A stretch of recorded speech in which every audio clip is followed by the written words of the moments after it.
That was a little bit too loud that time. You know I got no sense. Okay. All right. As we transition, our transitional thing this time is a little bit different.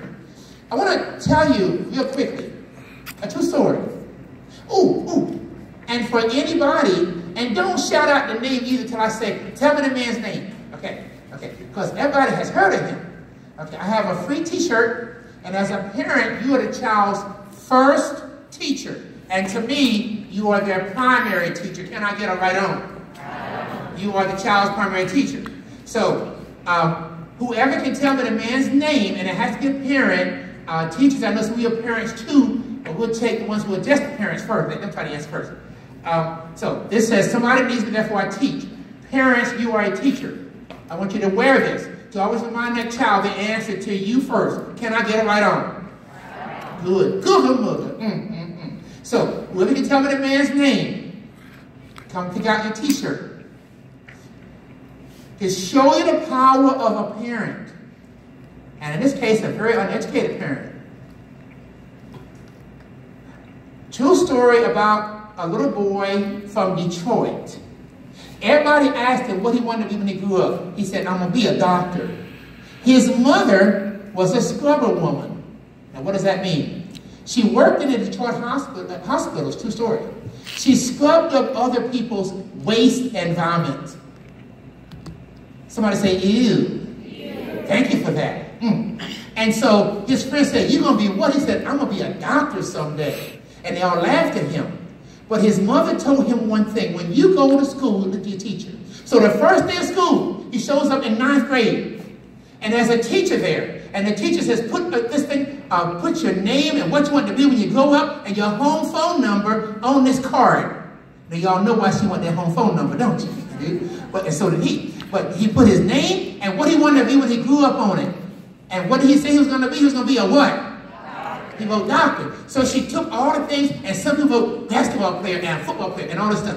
On his, she got to his, she looked at his card, she was very intrigued. She said, who wrote this? The little boy said, I did. She said, what's the meaning of this? He said, I'm going to be a doctor someday. She didn't say a word. She took the card, she walked to the back of the room where the little kid was sitting, and she looked at him and said, let me tell you something, young man. If you tell me you're going to be a doctor, you are going to do doctor work in here, because I'm going to stay on your behind till you get it done. She called his mother, true story, about what happens when parents, good mother, and teachers work together. She called the mother, and she said, is it okay if I keep him after school on days that he doesn't do all he's supposed to do? She said, yes, you can. And so they formed a true partnership. And when that kid didn't do what he was supposed to do, she would keep him after school and make him work. And that young man from the inner city of Detroit, who told everybody that someday he was going to be a what?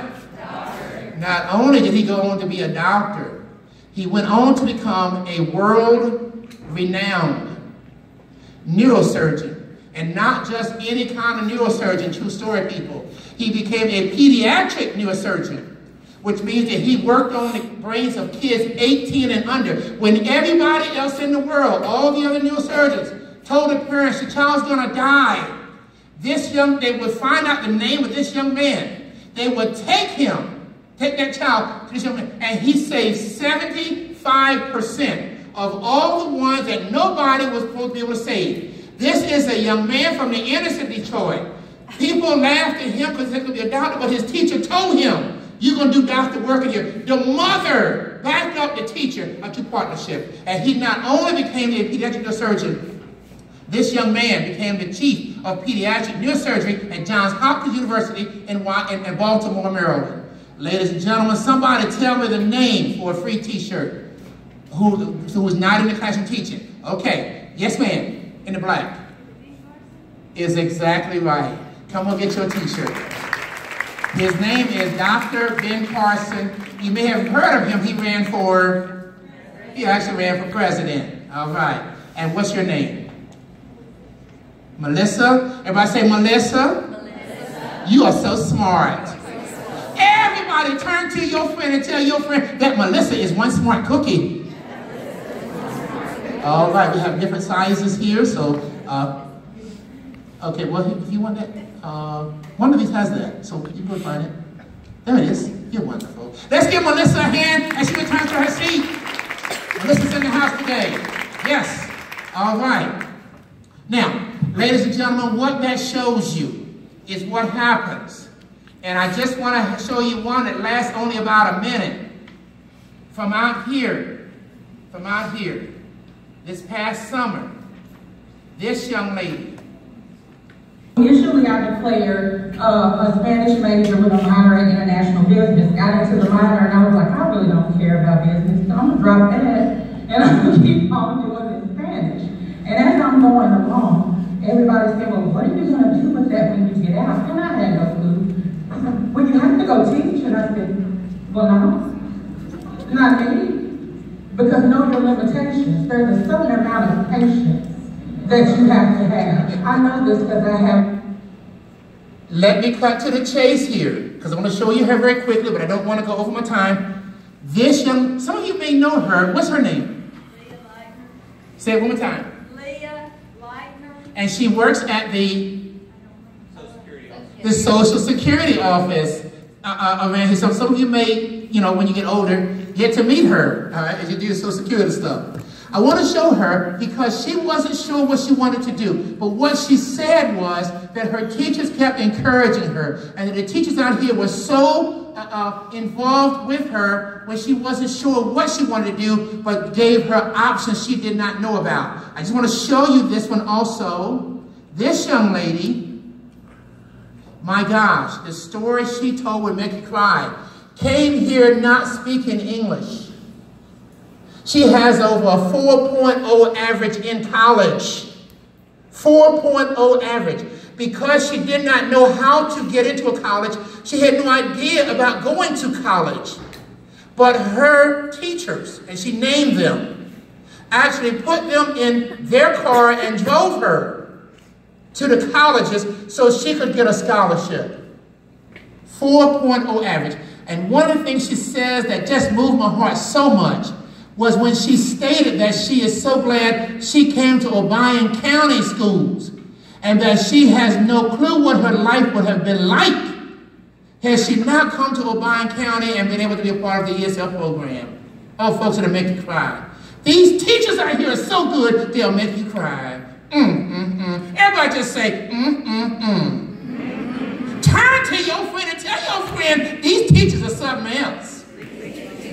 Woo! Good mother. For my last thing, and this really is the last thing, please turn to that the supplemental handout that we gave you on test-taking strategies. And in the 5 or 6 minutes remaining, and folks, please embrace this idea of your kids doing well on testing. I hope that all of you out in Facebook land will really embrace this idea that what is happening in this county is that your teachers are teaching. I have been in and out of these schools for over 2 years now. I have never walked into a classroom where they were teaching testing. I have walked into these classrooms and I love it. I have always loved learning. And these teachers are doing stuff and I just jump in and do stuff with them. Because they're doing things that cause kids to think, to analyze, to formulate ideas.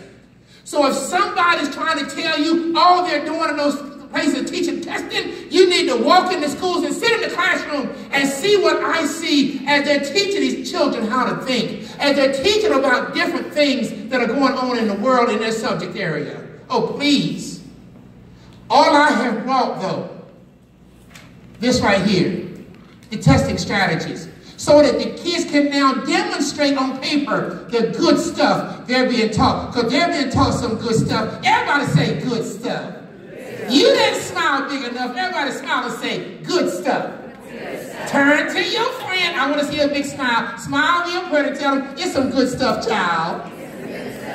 Yes. See, in Virginia, everybody's honey or everybody's child. Sometimes we put that together and come up with yes, child.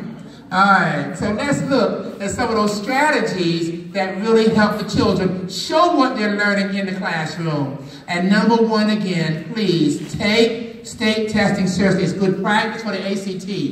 And test sort students into positions or out. Number two, be very positive.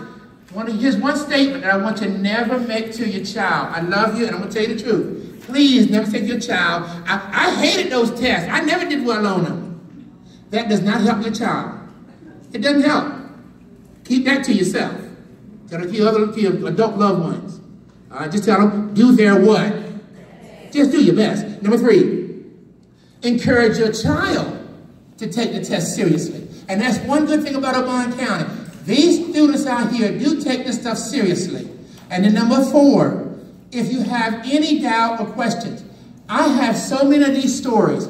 This high school right here, the amount of the ACT scores here have gone up, help me grade, almost 2 points. And that is a huge, it just didn't happen. It just doesn't happen. They go up year after year after year. South Fulton Middle High School, Kim, your ACT scores. Oh, I'm sorry. Who is the high school? Where's Kim? Oh, Kim, you have to know. Okay, they're only thinking. Sorry about that, Kim. But their scores are going up. This county has tremendous scores, along with the thing you saw up here of the young people talking about what it actually meant to them. And ladies and gentlemen, look, thousands and thousands of dollars in scholarship money every year. You know what made me cry? And I've never told anybody this. I didn't tell Lisa Skillian this. What made me cry was when a teacher told me, one of the teacher leaders, that she had children, students, that were not thinking of even thinking they could go to college because they didn't have the money. But their scores were so good on the ACT that they were offered money. And that was the first time they really thought that they could go and knew they could go. Here were children, students, who thought college is out of reach for me. But because they got such a good education here and their scores reflected it, they were offered scholarship money. Millions of dollars. Parents, please hear this. Millions of dollars a year flow into Obion County because the principals of the high schools and the middle school governments take their children's education so seriously. Please understand. Your children are taught academically, but this testing part is important. Number 5 is very self-explanatory. And number 6, if your child needs extra help, encourage them to get it. Now, on the back of that page, please take some time. Be positive about testing. Don't scare them. A good night's sleep, number 2. Number 3, they gotta eat a good breakfast. If they're on free or reduced lunch, make sure, as I was as a child and all the way through high school, make sure they're there to take that. And sometimes high school kids don't want to tell anybody. All right?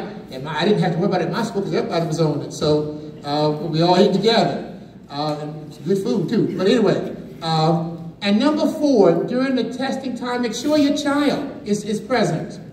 Okay, we can't help if they're not here. Be sure they're present. That's important. If you have appointments during this time block, please change them. It's that important. It's great practice. And that day that your child walks off that stage and they say, a full scholarship to here, or a full scholarship to there, and you don't have to pay a dime, you'll know it was worth it. You'll know it was worth it. And this school system is now on the verge, on the precipice of being one of the best in the state and one of the best in the nation. And it's free. And it's free. These little things can help the teachers, help your child achieve the great status you want them to. And number 6, have them on time each day for the test. Number 7, take a look at some of the questions with them. You see, one of the things that we've learned as adults with common sense is to be able to help kids rationalize and figure out answers. We don't have to know all the answers, but we can help them figure out how to find the answer, determine the answer. And number 8 is my personal favorite. Ladies and gentlemen, please don't have your child rush through the test on test day. Tell your child they're to be the last person to finish. They get no prize for rushing through.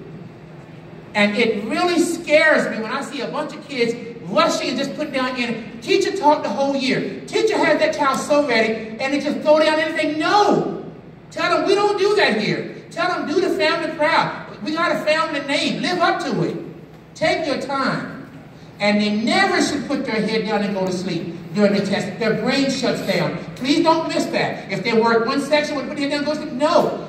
Your teachers have given them, it's called the ABCs of testing, what they should be doing during tests. Don't put your head down and go to sleep because the brain shuts down. See, this is all I brought to the county, these kind of things. To really add like spice to the good teaching that was already going on. Your teachers will tell you, I have not given them 40 million different little instructions to do in their class. These people can already teach. They can teach what I got here. But what I gave them, what I have reminded them of, first of all, is the power they have through high expectations. And then give them the strategies. And then give them a format. And Lisa Skillion and Vicki and the rest of the people in Central Office put together a leadership program where we meet and they exchange ideas on how to do things. And that has changed the county. From a 1 to a 5. From the lowest to the highest.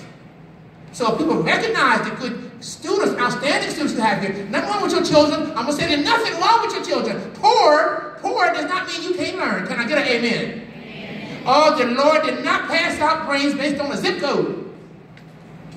The children got it going on. And your teachers now have a different strategy, but this is how you can help. And then number 11, during testing, when they come home from testing, talk to them about how it went that day and keep encouraging them. Ladies and gentlemen, I'm just so proud of what the teachers have done here. I'm so proud of you as parents for coming out after a hard day of work. I'm so proud of the administrators in this district. Would all the administrators in the district please stand up so I can be recognized? If you're an administrator, let's give them a hand. Principals, brave over here. I don't want to say your first name, but I say it nice and loud. Your last name. All right, Ms. Rogers. Yeah, that's my Mary right there. That's my Mary. Yes, yes. And of course, we have a lot back at the place over here. How y'all? Okay. All right. So now it's time to get some prizes and to hit on home. Can I get a right on? One of the things that before I turn it over to Lisa and Vicki and the Central Office people that folks like to hear me do is to say thank you in my own special way. I want to hear you say special way. Special way. Turn to your loved one, tell them, this is going to be special, child. I want to thank you on behalf of all 36 different languages of students that were in my class that I taught at Garfield. For my students that were Chinese, I close by telling y'all, Shishe Ne. For those that were Danish, Mingatuk. For those that were Italian, Grazie. For those that were Jewish from Israel, Toda Rabah. For those that were Greek, Efgaristo. Japanese, Domo Arigato. Portuguese, Abigato. For those that were German, Dankeschön. French, Merci beaucoup. Russian, Spasibo. Korean, Kamsam Nida. Vietnamese, Gamanio. Hispanic, Muchas gracias. From the Philippines, Salamat Ho. For those that were Navajo, Akah A. For those that were Hopi but male, Koi, Koi. For those that were Hopi but female, Escuela. From the Creek tribe, Modal, Cherokee, Wada, Arapaho, Hoha, Shoshone, Hu. For those from the Middle East, for all y'all do. Shukran, from India, Shukriya. For those that were Irish, Gaddafi, Gobafila, Mafiga. From Africa, Kenya, Swahili, Asante Sana. For those from Nigeria, catch this one, Ese Pupu Modupe. For those that were from Ghana, Ghanaian, Medaze, Papa. For those that were Zulu, Ingia Bunga. For those that were Sutu, Ke Ale Boha. On behalf of the late Mr. Nelson Hoy Sylvester Mandela, who was a member of the Post tribe. I tell you, in Gorsa or in Dale, the Layla parents, all for all you do for these children, on behalf of those children, all that I had in my class that couldn't speak, I tell y'all, O'Brien County. And on behalf of my daddy, who only had a second grade education, but you don't judge nobody by how much education they have, do you? But what kind of heart they have. But if I were going to close and turn it over to Lisa and Vicki, on behalf of my daddy in Ebonics, I tell y'all, I sure do appreciate you. All right, let's get some free stuff.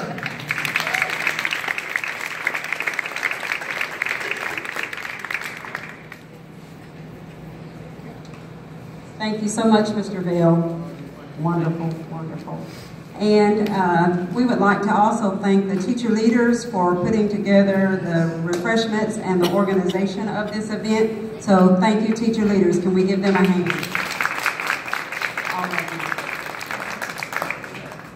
And so we have door prizes for